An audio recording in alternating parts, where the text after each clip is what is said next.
ध्वजाचा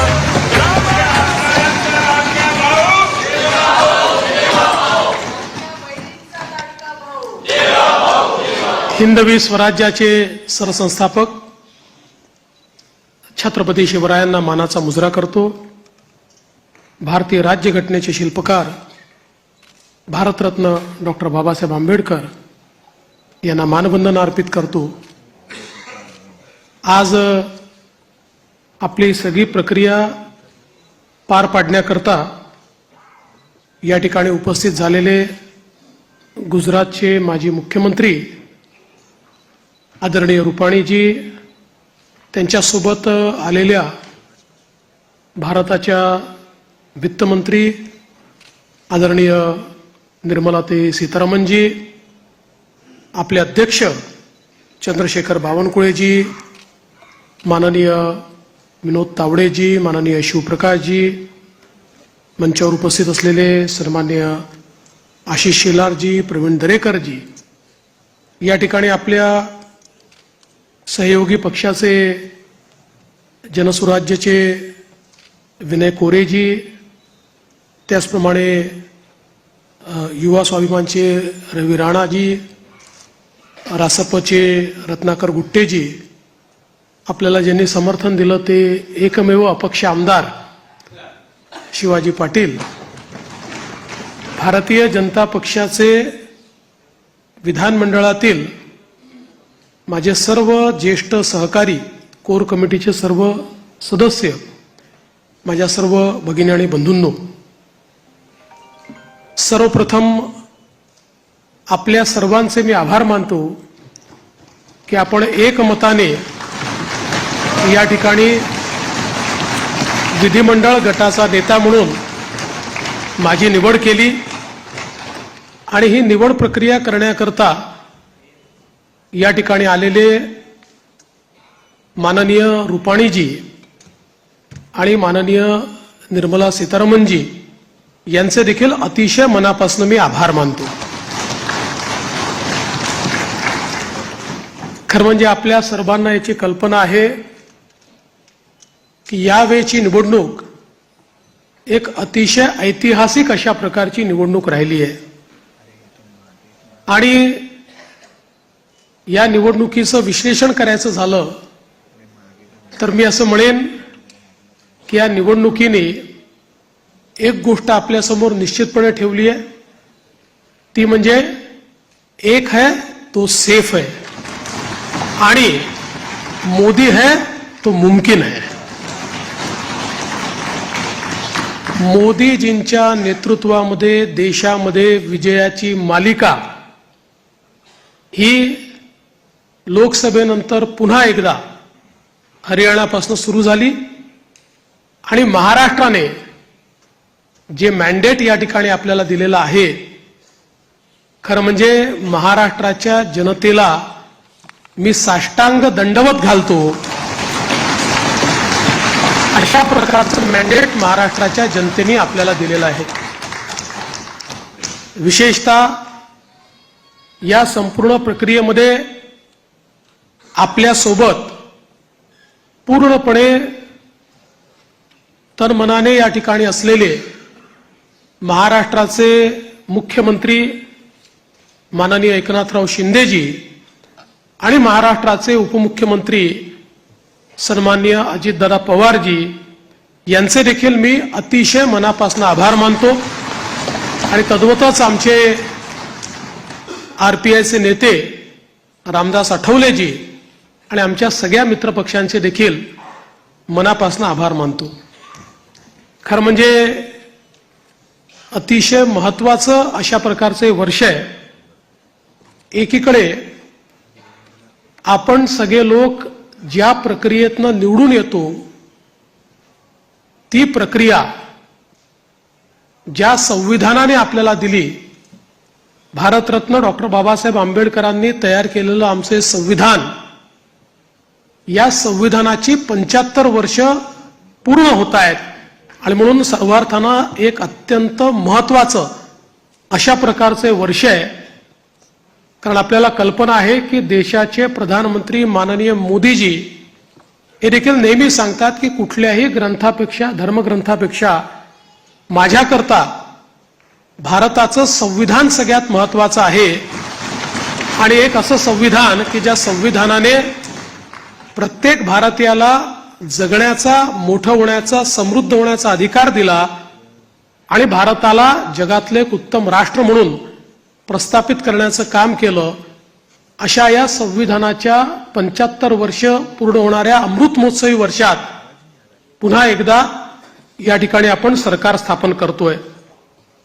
दुसरं, आपल्या सर्वांना कल्पना आहे की ज्यांनी समस्त हिंदुस्थानामध्ये मोगली आक्रमणानंतर आमची श्रद्धास्थानं जी उद्ध्वस्त झाली होती त्या सर्व श्रद्धास्थानांचं पुनरुज्जीवन केलं. त्या राजमाता अहिल्यादेवी होळकर यांचंही 300वं जयंती वर्ष हेच आहे. त्यामुळे मला असं वाटतं की ही देखील एक अत्यंत महत्त्वाची गोष्ट आहे. त्यासोबत ज्यांनी इंग्रजांच्या विरुद्ध जल, जमीन आणि जंगल वाचवण्याचा लढा उभारला आणि खऱ्या अर्थानं इंग्रजांना सळो की पळो करून सोडलं, ते भगवान बिरसा मुंडा यांचीही 125वी जयंतीचं हे वर्ष या ठिकाणी आपण साजरं करतोय. आणि अर्थातच आपल्या सर्वांचे लाडके नेते ज्यांनी नवभारताची संकल्पना मांडली, ज्याची मुहूर्तमेढ केली, आज मोदीजींच्या नेतृत्वात जो नवभारत तयार होतोय त्याचा पायवा ठेवणारे श्रद्धेय अटल बिहारी वाजपेयीजी यांचं देखील हे 100वे जयंती वर्ष आहे. त्यामुळे अशा या अत्यंत महत्त्वपूर्ण वर्षामध्ये महाराष्ट्राच्या जनतेने ही सगळी जबाबदारी आज महायुतीवर या ठिकाणी सोपवलेली आहे. खरं म्हणजे इतका मोठा जनादेश हा आपल्याला या ठिकाणी जनतेने दिलेला आहे की या जनादेशातून मी एवढंच म्हणेन की आनंद आहे, पण त्याहीपेक्षा जबाबदारी आपली वाढलेली आहे. प्रचंड मोठी जबाबदारीची जाणीव करून देणारा अशा प्रकारचा जनादेश हा जनतेने आपल्याला दिलेला आहे. आणि विशेषतः आपल्या लाडक्या बहिणी असतील, आपले लाडके भाऊ असतील, आपले लाडके शेतकरी असतील, आपले लाडके युवा असतील, या सगळ्यांनी आणि समाजातल्या दलित, वंचित, ओबीसी, आदिवासी सगळ्यांनी जो जनादेश आपल्याला दिलेला आहे त्या जनादेशाचा सन्मान राखण्याचं काम हे आपल्याला करावं लागणार आहे. आणि म्हणून निश्चितपणे आपली प्राथमिकता आपण सुरू केलेल्या योजना आणि आपण दिलेली आश्वासनं ही पूर्ण करणं याच्याकडे आपली प्राथमिकता तर असेलच, पण त्यासोबत महाराष्ट्राला पुढे नेण्याकरता, महाराष्ट्राला सर्व आघाड्यांवर पहिल्या क्रमांकावर आणण्याकरता आपल्या सर्वांना या ठिकाणी सातत्याने कार्यरत राहायचं आहे. आपल्याला कल्पना आहे की 2019 साली देखील जनतेचा कौल आपल्याला मिळाला होता.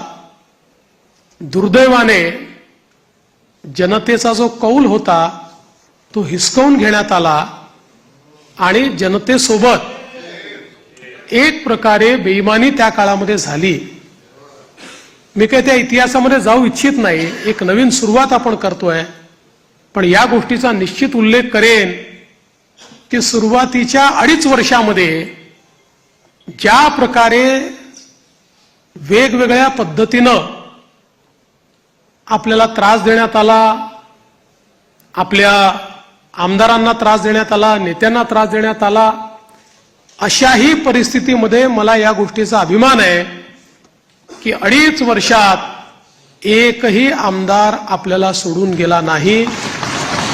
सगळे आमदार, सगळे नेते संघर्ष करत होते आणि त्या संघर्षामुळेच 2022 साली पुन्हा आपलं सरकार तयार झालं आणि त्यातूनच आज पुन्हा एकदा पूर्ण बहुमत आपल्या महायुतीला, प्रचंड बहुमत हे महायुतीला मिळालं आणि आपल्या भारतीय जनता पक्षाला 132 आणि आपल्या मित्रांसोबत 137 जागा, एक प्रकारचा इतिहास या महाराष्ट्रामध्ये लिहिला गेला. हा इतिहास मला असं वाटतं की अभूतपूर्व अशा प्रकारचा आहे. या निमित्ताने देशाचे प्रधानमंत्री माननीय मोदीजींचे मी मनापासून आभार मानेन की माझ्यासारख्या बूथचा कार्यकर्ता म्हणून ज्याने काम चालू केलंय, वॉर्डाचा अध्यक्ष म्हणून काम चालू केलंय, अशा एका कार्यकर्त्याला या सर्वोच्च पदापर्यंत 3 वेळा माननीय मोदीजींनी या ठिकाणी बसवलं. अर्थात त्यातला एकदा 72 तासाकरताच होतो, पण तरी देखील टेक्निकली होतो. त्याच्यामुळे 3 वेळा मला महाराष्ट्राच्या मुख्यमंत्री पदावर बसण्याचा मान सन्मान त्यांनी दिला. हा पक्ष ज्या प्रकारे त्यांच्या नेतृत्वात मोठा झाला, त्यातूनच सामान्य कार्यकर्त्यांना वेगवेगळी त्या ठिकाणी पदं मिळाली, चांगली पदं मिळाली, आपल्याला काम करण्याची संधी मिळाली. म्हणून मी आदरणीय मोदीजींचं मनापासून या ठिकाणी त्यांचे आभार मानतो. पक्षाचे राष्ट्रीय अध्यक्ष आदरणीय JP नड्डा साहेब यांचं देखील अतिशय मनापासून आभार मानतो.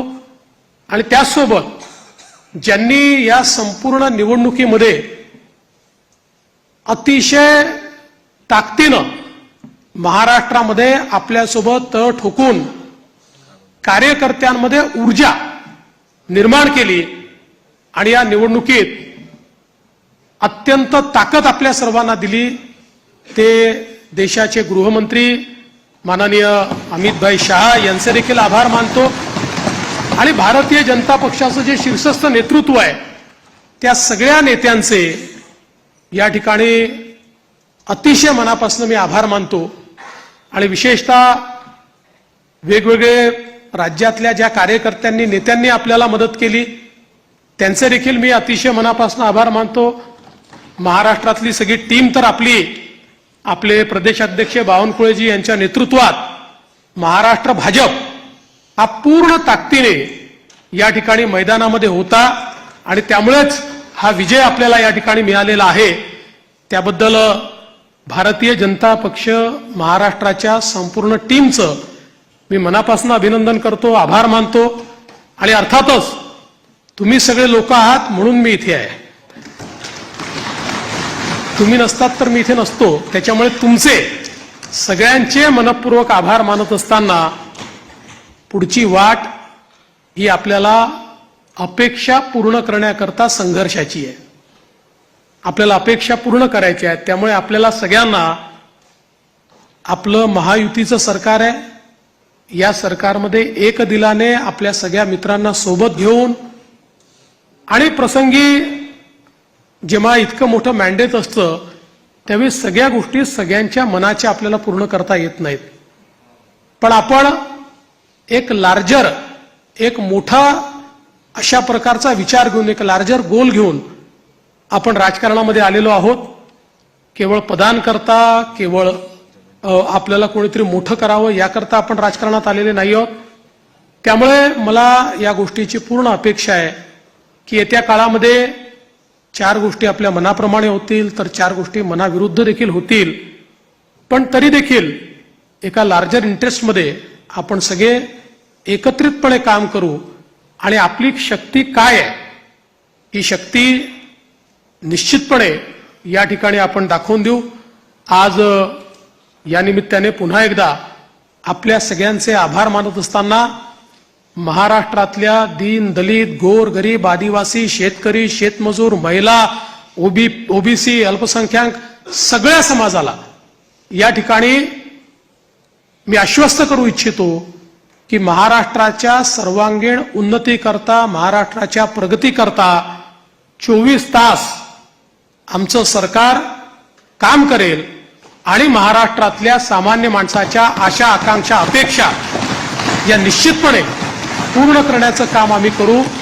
पुन्हा एकदा आपल्या सर्वांचे आभार मानतो. माननीय देशाचे पंतप्रधान नरेंद्र मोदीजी यांचे मनापासून आभार मानतो आणि माझं बोलणं संपवतो. धन्यवाद. जय हिंद, जय महाराष्ट्र.